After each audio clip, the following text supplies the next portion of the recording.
Fin de nuit pour aujourd'hui. Sauvegarde activée. Bienvenue dans cet épisode 86 de Point de sauvegarde. Oh Dieu, eh putain, je suis une merde. J'ai dit que j'allais bosser régulièrement, frère. Finalement, en fait, j'avais oublié un truc. C'était que le jour après que j'ai dit ça, frère, je me suis fait arracher les dents de sagesse. Donc mon visage, il était comme ça, je pouvais plus parler. Et donc j'ai dû faire une petite pause. Et là, du coup, je reprends une semaine après. Ça va. Tranquille, les gars. 10 jours sans point de sauvegarde. Frère, j'ai fait pire que ça. Donc, chill. J'ai déjà le sujet d'aujourd'hui et je sais déjà du coup de quoi je vais parler. Toi aussi d'ailleurs si t'as vu le titre. À chaque fois j'oublie que les gens vraiment voient un tas de choses avant de tourner le truc. Alors que moi j'ai pas. Mais avant de commencer l'épisode, déjà, mes cheveux ont beaucoup trop poussé. Vraiment moi ça frère. Je voulais les couper. Ma soeur m'a convaincu que non et je dois les laisser pousser. Donc on va faire confiance à ma grande soeur et on va les laisser pousser. Ça part en fait ça fait beaucoup. Ça a l'air de faire beaucoup et j'ai pas l'air de savoir les manager. Mais on verra comment ça évolue. Mais bon, pour l'instant, on va laisser pousser. Et deuxième truc, c'est que du coup, j'ai vu dans mon serveur et un de mes modos qu'il y a un gars qui s'appelle Bixley qui a repris un peu le concept des. Je vais en parler vite fait. Ça va pas du tout être le thème du truc, mais il fallait que j'en parle. C'est un gars qui s'appelle Bixley qui a beaucoup d'abonnés en plus. Il a 75 000 abonnés sur YouTube. Qui fait des vidéos sur de dev perso aussi, de pas mal de trucs et tout. Qui a lancé un concept sur scène secondaire qui s'appelle Point de sauvegarde. Il a dit qu'il l'a copié d'un youtubeur apparemment asiatique, croit-il. Mais il a pas dit mon blaze, il a pas dit mon truc et tout. Donc c'est cool de sa part d'avoir assumé que c'était pas son concept et qu'il copiait. Mais ça aurait été encore plus cool de citer correctement le gars dont il a repris le concept. Je l'en veux pas. Tu vois, on a tous des. Les podcasts, c'est pas nouveau. J'ai pas inventé le concept de podcast, mais j'ai inventé mon podcast, le nom, moi ce que je fais dessus et tout. Et juste, ça aurait été cool de citer mon blast, parce que je sais que Bixley, tu connais mon blast, frère. Si tu connais les points de sauvegarde, tu sais très bien que je m'appelle Roby. Donc, je sais pas pourquoi t'as pas fait ça, mais juste, c'est pas grave. J'ai vu que récemment, il a changé. De toute façon, il a appelé ça Checkpoint. La même chose traduit, mais bon, c'est vrai au moins c'est pas la même chose. Je suis pas un gars qui est casse-couille sur ce genre de truc. En vrai, juste, t'aurais cité mon blaze. Ça aurait été chill. Là, en plus, je voyais les gens dans les commentaires, ils étaient en mode non, mais les gars, comment ça, ils commençaient à défendre Bixley comme quoi il m'avait pas cité. J'étais en mode bon, en vrai, non. Genre, certes, il fait ce qu'il veut, certes, il fait son podcast, mais ça aurait été sympa de me prévenir et ça aurait été sympa de me citer correctement et de me créditer correctement. Donc, c'est pas grave. Genre, tu vois, on fait tous des trucs. C'est moyennement cool ce qu'il avait par rapport à ça. Mais je suis pas non plus. Je vais pas casser les couilles dessus, quoi. Juste, il a repris mon concept. En plus, maintenant, il a changé, donc c'est l'histoire ancienne. Mais juste, c'était les petits faits divers de la chaîne. Les gars, on est en train de percer. Des gens qui sont en train de reprendre les concepts. Donc voilà. Et les gars, vraiment, et grâce à Bixley, en plus, je me suis rendu compte à quel point est-ce que ma commu est dingue.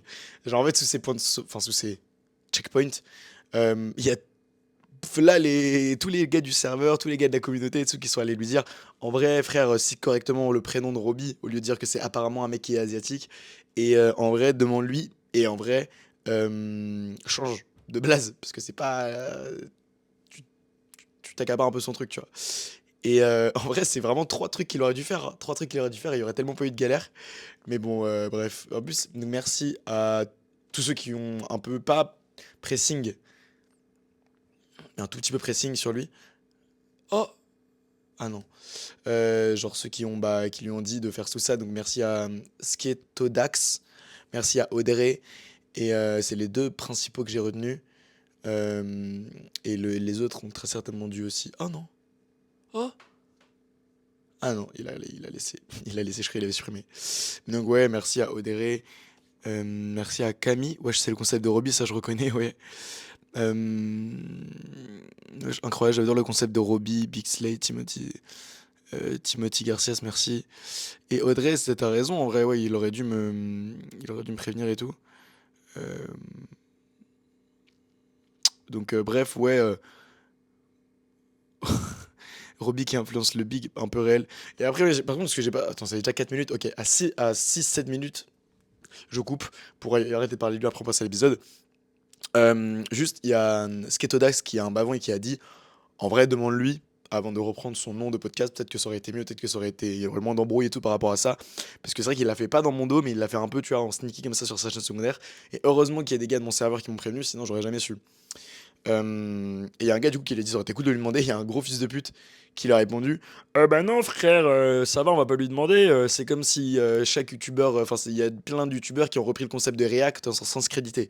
Et là je lui ai dit: «Mais ce mec est débile ou quoi?» Il a pas repris le concept de podcast. Un podcast, ça existe, ça existera avant, enfin ça existera après moi et ça existait avant moi. C'est pas ça le problème. C'est le fait qu'il ait repris l'identité des points de sauvegarde.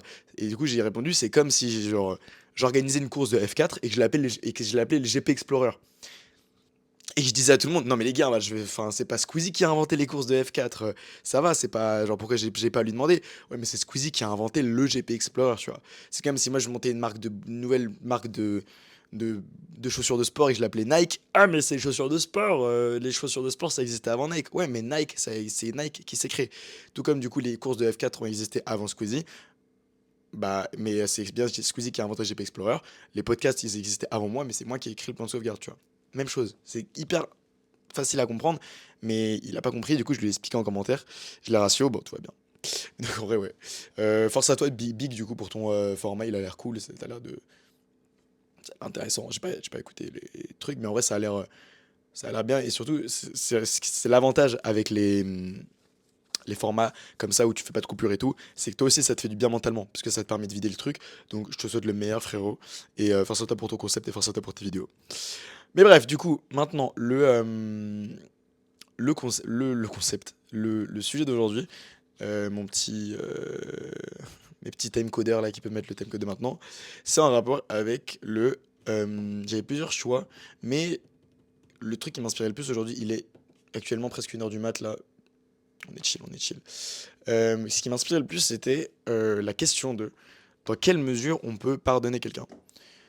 Ça va être une question assez simple dit comme ça parce que c'est pas des termes non plus très compliqués, tu vois, c'est même une formule de phrase assez simple, mais moi c'est un truc qui m'a beaucoup tourné en tête. Parce que le pardon, c'est vrai que c'est une vertu que genre beaucoup de gens ont beaucoup souligné comme quoi c'était très bien en mode mais oui, il faut savoir pardonner, etc. Et à la fois, j'ai l'impression que c'est quelque chose qui est pas beaucoup appliqué dans la société de nos jours et pas beaucoup appliqué par les gens parce que en fait la ligne entre pardonner facilement et être pris pour un con, elle est assez fine, j'ai l'impression. Et j'ai l'impression que cette ligne-là, tant qu'elle sera pas bien claire et définie, les gens continueront à faire l'amalgame entre les deux, et puisque personne veut être pris pour un con, personne va commencer à pardonner. Mais donc, moi, ça m'est arrivé parce que j'ai eu cette question-là parce que j'avais genre une meuf. Oh là là, encore une fois une anecdote avec une meuf. Non, je dis que j'arrêtais. Non, ok, je vais pas raconter. Je vais pas raconter. Je vais pas raconter. Je vais essayer de trouver un autre truc comme ça. J'arrête un peu de raconter ma vie sur internet là. Mais en fait, ça m'était venu. Non, en fait, je m'en bats les couilles. Ça m'était venu d'une meuf qui m'avait mis un lapin il y a genre un an de ça. Il y a un an genre, depuis aujourd'hui. Il y a une meuf qui m'avait mis un lapin. On était censé se capter. Il est à 18h, il était genre 17h40, 45. Je lui dis, ouais, t'es où et tout. Pas de réponse. 18h10, pas de réponse. 20h, pas de réponse. Les 3 mois qui suivent, pas de réponse. Elle m'avait ghosté. Elle était pas venue au date. Je lui dis, bon, bah, très bien. On va te faire enculer ta mère la pute. Moi, tu m'oublies, etc.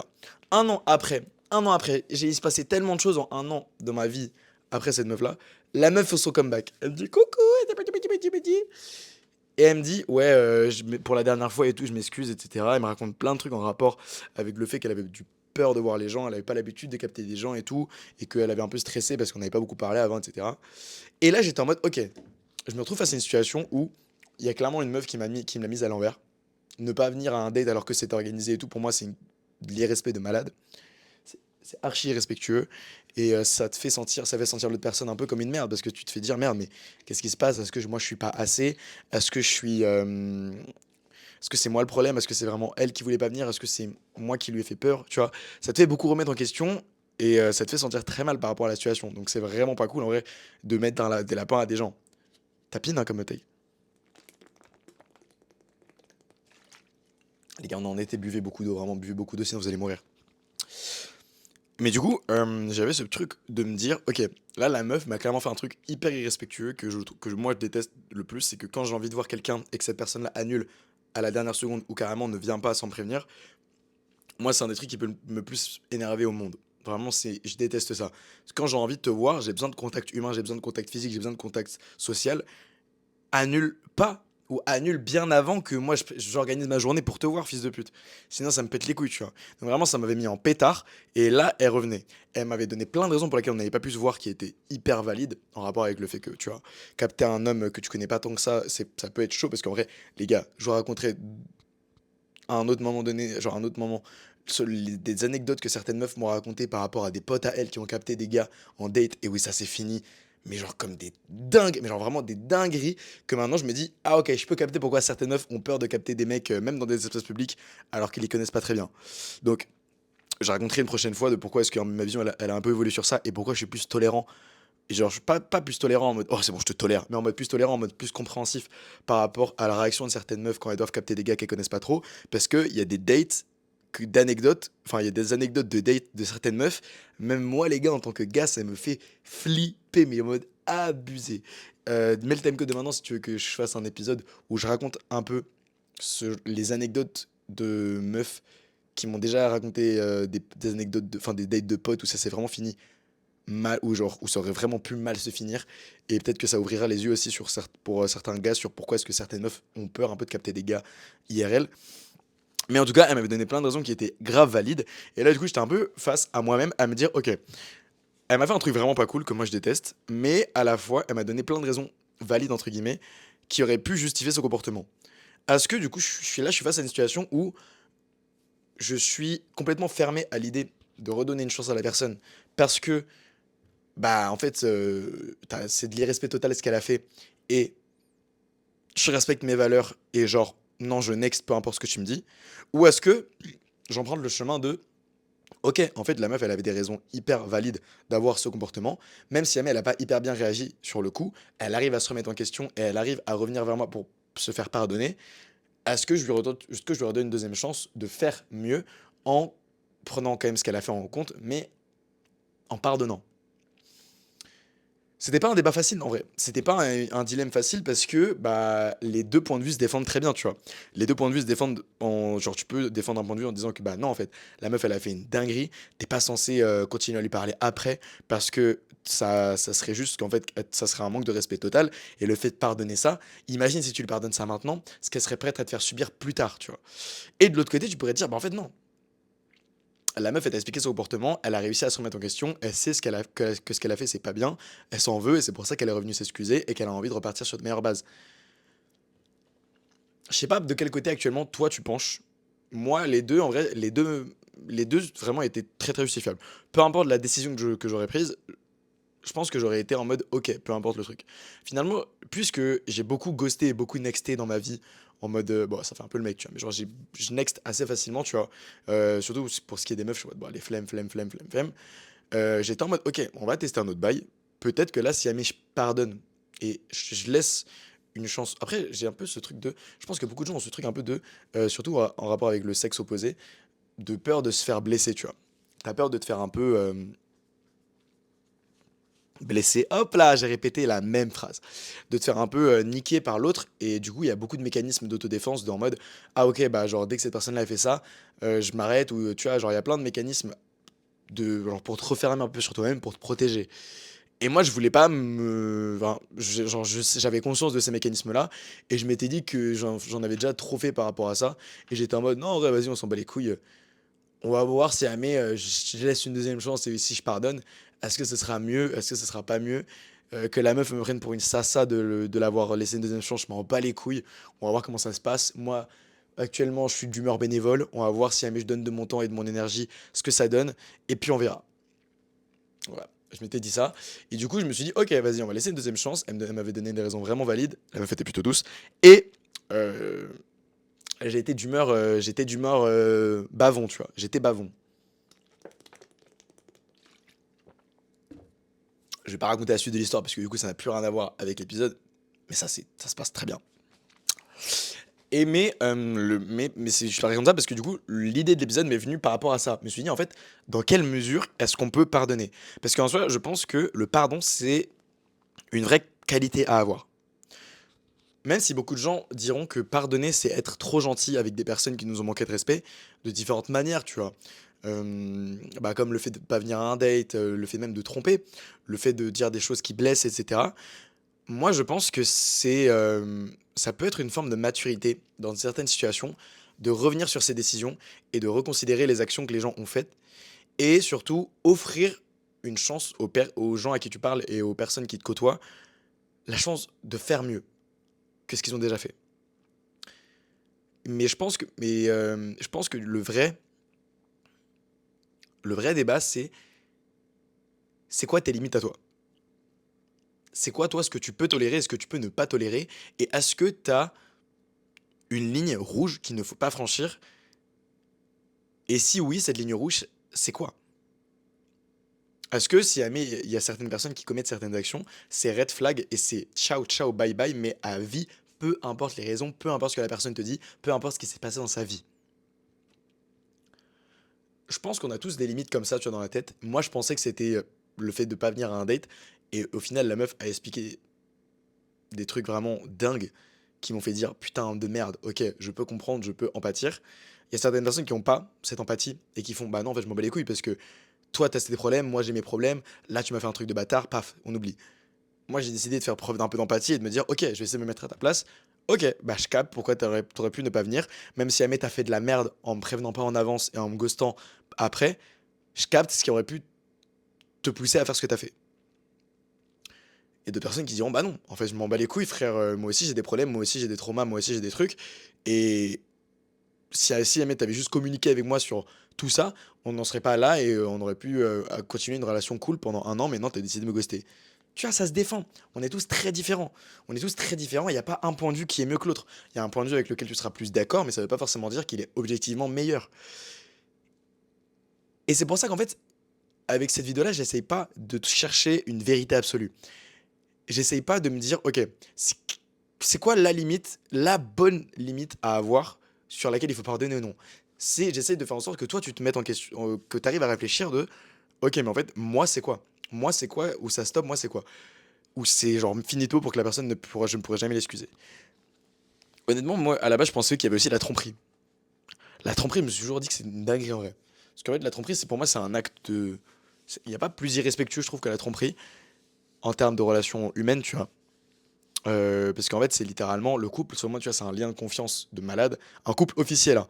Pas une situationship, pas une relation d'exclusivité, pas un flirt un peu exclusif. Un couple. Un couple vraiment engagé.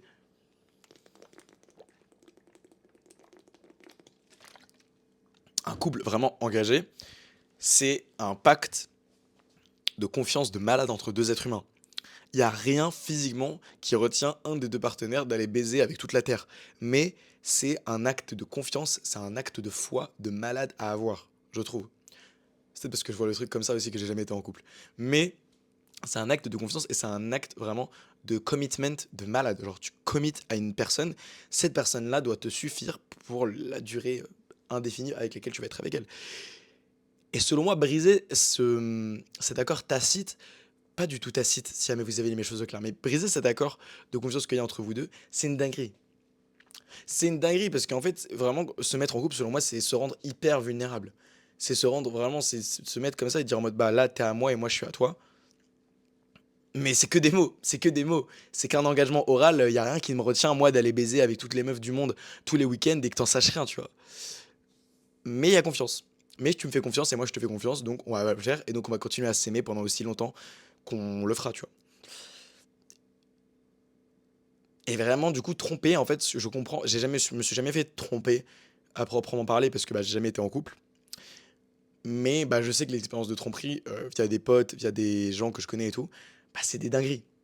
C'est des dingueries. Et en vrai, ça peut te niquer de une ta confiance en toi et de ta vie. Genre vraiment, ça peut te niquer. Parce qu'en fait, quand t'aimes une personne du plus profond de ton cœur et que cette personne-là trahit un contrat limite, vraiment, ce genre de contrat, quand tu te mets en couple, il est rudimentaire, tu vois. Qui trahit ce truc aussi basique qui était censé régner entre vous et qui était censé créer une base de relation, t'as un petit monde qui s'effondre, quand même, tu vois. T'as un petit monde qui s'effondre et, et du coup, je peux capter pourquoi c'est une dinguerie. Et pourquoi je parlais de ça à la base, tout oublié. Non, en vrai, bah, je parlais de ça par rapport à la tromperie. Et ouais, en fait, la tromperie, moi j'ai discuté avec des mecs, à des potes et tout, avec des potes, et en vrai, il y en a quand même qui pensent que dans certains cas, ça peut être justifié. Et après, je suis en mode, bah, moi, si quelqu'un me trompe, en vrai de vrai, je laisserai pas de deuxième chance, je pense. Ou alors, il va vraiment falloir qu'il me sorte des dingueries pour justifier ce genre de comportement. Mais en la tromperie, je pars du principe que moi, c'est next instant. Parce que, en fait, je me dis même par rapport à toi et à l'autre personne, si l'autre personne, elle a pu dolo party avec quelqu'un d'autre, et que tu l'as quand même récupéré malgré le fait qu'elle ait trempé le biscuit avec quelqu'un d'autre, mais alors, imagine, vous allez vous remettre ensemble et toi, tu vas être comme ça. Dans ta tête et dans la tête de l'autre personne, il va y avoir un petit 1-0, tu vois. En mode, bah frère, enfin, on est en couple et tout, là, je t'aime de malade et tout. Mais on n'oublie pas que il y a 3 mois, quand même, t'as baisé avec Henri de la Contra, de la Conta, t'as capté. Et genre, j'ai l'impression que pardonner la tromperie, ça, c'est pas, c'est bizarre. Parce que j'ai l'impression que ça se pardonne vraiment jamais, en fait. Ça se pardonne jamais vraiment, quoi. La tromperie, en fait, si jamais tu continues à être en couple avec quelqu'un qui t'a trompé, la relation, ça sera pas la même qu'avant. Ça sera pas la même qu'avant parce que maintenant, tu sais que la personne, elle est capable, sous certaines circonstances, d'aller baiser avec quelqu'un d'autre. Et même si jamais elle t'a lâché des grandes promesses et des grandes louanges euh, pour que tu la pardonnes et pour que tu la récupères, elle a déjà dolo avec quelqu'un d'autre. Elle a déjà dolo avec quelqu'un d'autre et elle a déjà trahi cet acte de confiance. Alors, maintenant, qu'est-ce qui va changer? C'est ça aussi, je pense, qui est important. Ça, c'est le truc le plus important, je pense, pour savoir est-ce que tu devrais pardonner ou non. C'est en fait, et c'est la question d'ailleurs que j'ai posée à la meuf avec qui j'ai recommencé à parler. C'est en fait, mais ok, là, c'est bien, tu me lâches des grandes promesses, tu me lâches des oui, je sais pas quoi, il s'est passé ça, ça, ça dans ma vie. Tu me lâches des oui, maintenant, ça va être comme ça, maintenant, il va être comme ça. Avant, c'était comme ça, maintenant, c'est comme ça. Mais concrètement, en fait, qu'est-ce qui va faire que là, maintenant, ça sera mieux qu'avant? Qu'est-ce qui va faire que maintenant je devrais te pardonner alors qu'avant t'as fait un acte de fils de pute que je tolère pas? Cette notion de changement et de remise en question de la part de l'autre personne, selon moi, c'est la composante la plus importante pour déterminer si jamais t'es censé la pardonner. Parce que si jamais quelqu'un se présente en face de toi avec un truc qui t'a fait de pas cool, t'as trompé, t'as mis un lapin, à dolo ton meilleur pote ou quoi, peu importe c'est quoi, il se présente devant toi et dit bon bah voilà, je suis désolé, j'ai fait quelque chose de pas bien, etc. Mais j'ai pas envie de te perdre dans ma vie actuellement. J'ai envie qu'on reste amis, j'ai envie qu'on reste en couple, j'ai envie qu'on reste. Je sais pas quoi. Pardonne-moi, s'il te plaît. Face à ça, en fait, le truc que tu devrais te dire, en fait, je pense, c'est ok, imaginons que je prenne ces mots à la lettre. Et que je le crois et que je lui dis ok, je suis sûr qu'il est désolé, je suis sûr qu'il veut que je le pardonne, je suis sûr qu'il veut pas me perdre dans sa vie, etc. Ça, je suis sûr. Je suis sûr. Parce que vas-y, je sais pas, il me kiffe, parce qu'on est trop potes, parce qu'elle est trop amoureuse de moi, parce que quoi que ce soit. Concrètement, si jamais on reprend la même relation qu'on avait avant, qu'est-ce qui l'empêche de recommencer ce qu'il vient de faire? Ou de réitérer? Qu'est-ce qui l'empêche? Et selon moi, mettre le doigt sur ça, c'est hyper important. C'est hyper important parce qu'en fait, des mots, c'est très bien. On se fait beaucoup berner par des mots. Il y a des mecs ou des meufs, c'est des très beaux ou des très belles parleuses, parleurs. J'essaie de tout mettre au féminin et au masculin. Je vais pas me faire chier maintenant, je vais parler que au féminin. J'ai bu trop vite. Mais il y a des gens qui sont très facilement, enfin qui sont très bons à manipuler les gens avec des mots très très facilement, qui sont très forts, tu vois, ce genre de truc. Mais donc en fait, si jamais tu veux vraiment savoir si jamais tu vas la pardonner, demande concrètement, ok, en fait là, qu'est-ce qui va changer? Là, t'as fait de la merde, ok, c'est bien, t'assumes, c'est bien, t'arrives à te remettre en question, tu sais que ce que t'as fait, c'est pas bien, c'est cool. Mais là, si jamais je te pardonne et que je te réaccepte dans ma vie, qu'est-ce qui va faire que tu vas pas recommencer ce que tu m'as déjà fait de mal dans la vie? Qu'est-ce qui va me garantir que là, t'as vraiment changé? Et qu'est-ce qui va me garantir que vraiment là, tu vas pas me retromper? Ou qu'est-ce qui va faire que là, tu vas pas me remettre un lapin? Tu vois, c'est quoi qui a changé? C'est quoi? Et si là, le mec ou la meuf a rien à te dire, en mode, bah, enfin, c'est juste, tu dois juste prendre mes mots tu dois juste croire en moi et croire en mes mots. Et, et j'ai pas beaucoup plus. Bah, malheureusement, pour moi, ça passe pas. Ça passe pas. La vie de mère, ça passe pas. Ça passe pas. Surtout si jamais c'est un couple. On s'est déjà dit qu'on était en couple et qu'on se devait fidélité. Pourquoi est-ce que je te croirais maintenant que tu dis que t'es désolé de m'avoir trompé, alors qu'on alors qu'on s'est déjà mis en couple et que t'as dit que t'allais me rester fidèle pendant toujours? Pourquoi est-ce que je croirais tes excuses de maintenant alors que tu m'as fait les mêmes promesses quand on s'est mis en couple et que tu les as pas respectées? Qu'est-ce qui font que tes mots actuellement ils pèsent plus lourd que ceux d'avant, tu vois? Rien, en vrai, rien. Et moi, c'est ce que j'ai fait avec la meuf, et au final, la meuf, tu vois, avec qui j'ai recommencé à parler, je l'ai vue dans la vraie vie et ça s'est très bien passé. Preuve qu'au final, j'ai bien fait parce que, bah, si elle m'avait remis un lapin, là, je me serais vraiment. J'aurais même pas fait cette vidéo. J'aurais fait, les gars, frère, pardonnez plus personne dans votre vie, c'est tous des fils de pute. Mais la meuf que j'ai pardonné et dont j'ai toléré le comportement et dont j'ai pardonné le comportement parce que selon moi, elle avait ses raisons et parce que selon moi, Hassou, il y avait moyen de faire un truc, bah je l'ai vu, je l'ai vu. Et elle m'a pas remis un lapin comme elle me l'avait mis. On avait organisé un bail, elle est venue, on s'est vu, ça a fait ce que ça avait à faire. On a juste regardé un film, les gars, croyez pas.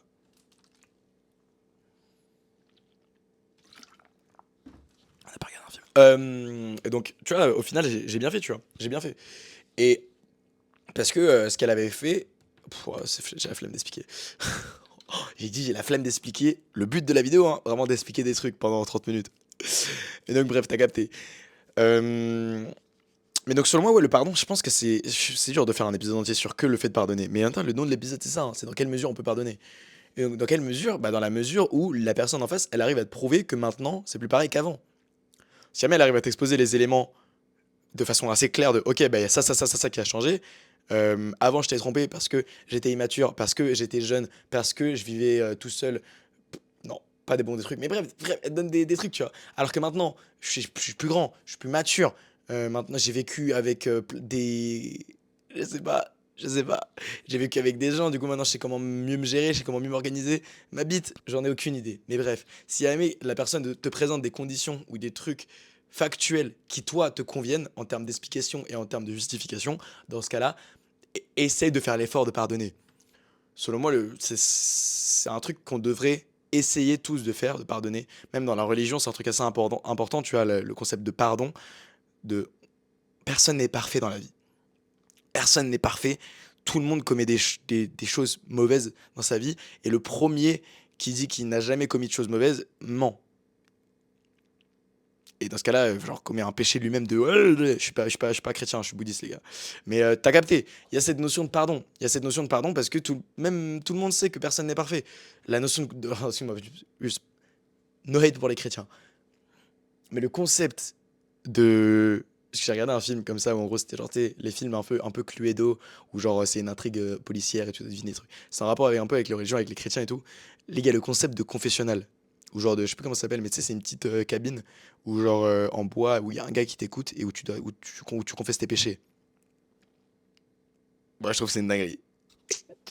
En vrai, moi je trouve que c'est une dinguerie.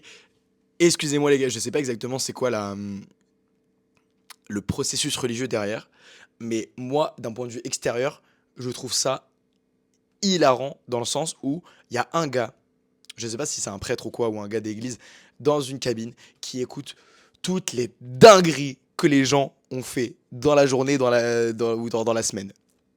Et je trouve ça incroyable. Je veux être ce gars dans la cabine qui entend oui, mon prêtre ou mon père, bah j'ai trompé 4 fois mon mari avec 5 hommes, pas possible. J'ai trompé 4 fois mon mari cette semaine en allant en boîte de nuit. Et là, c'est sûr, le mec il est comme ça à côté, il est en mode 5 fois. 5 fois ma sœur? D'accord. Et ben c'est très bien. Le Christ est là pour vous pardonner et tout, il y a pas de galère. Et moi je trouve ça trop bien. Je trouve ça trop bien parce qu'en vrai, ce mec-là, enfin je veux dire, on parle beaucoup de foi et tout, mais la foi que ce gars-là doit avoir en Dieu ou en Jésus ou en quoi que ce soit, et doit être dingue. Selon moi, c'est eux les gars les plus forts mentalement et les plus respectables en termes de foi, parce que ces mecs, gros, ils entendent les plus grosses dingueries que les gens ont fait dans l'église, et ils arrivent à quand même à pardonner et à dire Dieu, Jésus, s'il vous plaît, mon Seigneur, pardonnez-le pour les péchés qu'il a commis et tout. Alors qu'il y en a des fois, ils disent des dingueries, je pense. Et qui disent, frère, ah oui, mon Seigneur et tout, je me suis bercé sur ma cousine. Oh là là, Starfall. Ah non, bah non, pas la bonne religion. Et genre, ils partent en couille de malade. Et là, le père, il est comme ça à côté, il doit être en mode Ok, y a pas de galère, y a pas de galère, on pardonne tout le monde ici, on pardonne tout le monde. Et je trouve ce truc. Je sais pas si c'est exactement comme ça que ça se passe, s'il y a des chrétiens ou quoi. No disrespect à vous, vraiment. Je vois ça d'un point de vue grave extérieur. Si à aimer la via, la façon dont j'en ai parlé, il y en a qui se sont sentis offensés. Je suis désolé, c'était pas mon intention. Mais vraiment, je trouve ça hilarant. Et je trouve ça dingue. J'ai envie de faire ce taf. C'est pas un taf. C'est, je sais pas si c'est considéré comme un taf le fait d'être prêtre. Mais genre, j'ai envie de faire cette activité encore pire. J'ai envie de faire ça. J'ai envie de faire ça parce que ça a l'air d'être une vraie expérience de vie, d'entendre un peu toutes les dingueries que les gens commettent et la raison pour laquelle ils veulent se faire pardonner et tout, quoi. Si jamais il y a des chrétiens et tout en com, essayez de m'expliquer un peu mieux ce processus parce que moi, d'un point de vue extérieur, je me dis juste que c'est des dingueries. C'est des gens qui disent des dingueries à un mec en espérant qu'il se fasse pardonner ou quoi. Mais donc voilà. Euh, mais donc oui, pour un peu conclure l'épisode, parce que c'est déjà 30 minutes, personne n'est parfait dans la vie. On fait tous des trucs mauvais, on fait tous des erreurs, on fait tous des trucs qu'on regrette. Et je pense que c'est notre rôle, à tous et à toutes, d'essayer de tolérer et de pardonner parce que nous-mêmes, on sait que on fait des erreurs. Et je trouve que le fait d'être trop rigide par rapport à ce genre de choses, à moins que ce soit des trucs, des valeurs profondes que tu as ou des trucs que toi, personnellement, tu peux pas tolérer, c'est dommage. Même toi, tu as déjà fait des erreurs, même toi, tu as fait des trucs que tu regrettes, même toi, tu souhaites revenir en arrière pour refaire certaines choses, mais c'est pas possible. Et dans ce genre de situation, t'aurais bien aimé quelqu'un qui te pardonne, qui te comprenne et qui accepte le fait que t'aies fait une faute et qui te laisse une deuxième chance. Maintenant, si t'es dans le cas où quelqu'un t'a pardonné, pense pas que cette personne-là t'a pardonné parce qu'elle est faible. Ou pense pas que cette personne-là t'a pardonné parce que tu lui manques trop, parce que quoi que ce soit. Elle t'a pardonné parce que c'est une bonne personne. Elle t'a pardonné parce que c'est quelqu'un qui a un grand cœur, qui a foi en l'humanité ou qui a foi en ta personne et qui espère que, en te laissant une deuxième chance, tu puisses mieux faire que ce que tu as fait avant. Et donc, si jamais tu es dans le cas où on te laisse une deuxième chance, ou si tu es dans le cas où on t'a pardonné, ne prends pas les gens pour des cons. Ne prends pas les gens pour des cons parce que les gens ne sont pas cons. Les gens sont pas cons. Les gens savent quand tu fais de la merde et les gens savent que même si jamais ils te pardonnent, ils ont quand même un œil sur toi. Et ils te guettent si jamais tu continues à faire de la merde ou si jamais tu tiens ta parole ou si jamais tu tiens vraiment tes engagements que tu as dit quand tu leur as dit s'il vous plaît pardonnez-moi. Donc moi, à titre personnel, j'essaye d'ouvrir mon cœur.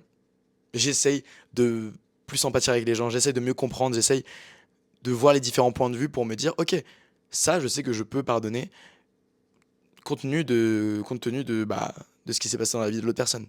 Et ça ne me dérange pas.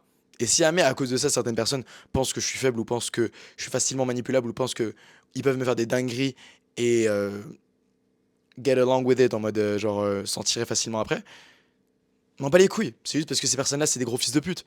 Mais je sais que parmi les personnes que je pardonnerai dans ma vie parce que j'ai fait preuve d'empathie, de compréhension et de pardon, si jamais c'est des bonnes personnes et si jamais c'est des personnes que j'aurais dû pardonner, elles me le rendront. Et elles me prouveront que j'ai bien fait de les pardonner via différentes actions ou via différentes choses qu'elles feront dans leur vie. Et donc, moi, je suis pas inquiet. Fin de sauvegarde pour aujourd'hui. C'était tout pour moi. Oublie pas de t'autoriser à rêver trop grand.